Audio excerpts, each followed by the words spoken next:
വന്നു, ഡിവൈഎഫ്ഐക്കാർ വന്നു, ബഹളം ഉണ്ടാക്കി ഈ വീട് അവിടെ നിന്നിരുന്നവരെ അടിച്ചു.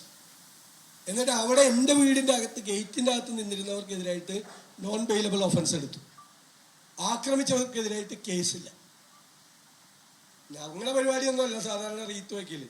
അപ്പോൾ റീത്ത് പയ്യന്നൂരിൽ റീത്ത് വെച്ചത് ആരാ? ആ റീത്ത് വെച്ചതിൻ്റെ അർത്ഥം എന്താ? കൊല്ലുമെന്നാണ്. നിന്നെ ഞങ്ങൾ കൊല്ലും. MN വിജയമാഷിൻ്റെ മോൻ്റെ മുമ്പിൽ റീത്ത് വെച്ചത്. ഞങ്ങളുടെ രീതിയല്ല, ദാസമര രീതിയല്ല.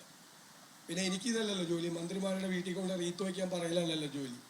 അപ്പം ഈ ചോദ്യത്തിനുകൂടി എൻ്റെ വീട്ടിലേക്ക് ആളുകളെ പറഞ്ഞു വിട്ട് തല്ലി തകർത്തത് മന്ത്രിമാരാണെന്ന് കൂടി മറുപടി പറഞ്ഞാൽ മതി.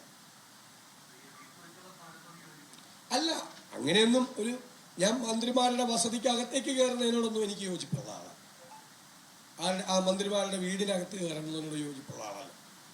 പക്ഷേ എൻ്റെ വീട്ടിലേക്ക് അതിക്രമിച്ച് കയറിയവർക്കെതിരായിട്ട് കേസില്ല, കേസ് പോലും എടുത്തില്ല. എന്ത് നീതിയാണ്? കേരളത്തിലെ പ്രതിപക്ഷ നേതാവിൻ്റെ ഔദ്യോഗിക ഇപ്പം ഇതെടുക്കുമല്ലോ, കേസെടുക്കുമല്ലോ. പ്രതിപക്ഷ നേതാവിൻ്റെ ഔദ്യോഗിക വസതി ഗവൺമെൻറ് തന്നല്ലേ, ഔദ്യോഗിക വസതിയിൽ കയറി തല്ലി തകർത്ത് അക്രമം ഉണ്ടാക്കിയവർക്കെതിരെ കേസെടുത്തില്ല. മനസ്സിലായി? ഇത് ഞാൻ പറയില്ല, പറവൂരിൽ എൻ്റെ സ്വകാര്യ വസതി, എൻ്റെ പ്രൈവസി അല്ലേ, അവിടെ കയറി അവിടെ എന്നെ കാണാമെന്നവരെ അടിച്ചു. എന്നെ കാണാൻ വേണ്ടി നിവേദനം കൊടുക്കാൻ വേണ്ടി വന്നവരെ.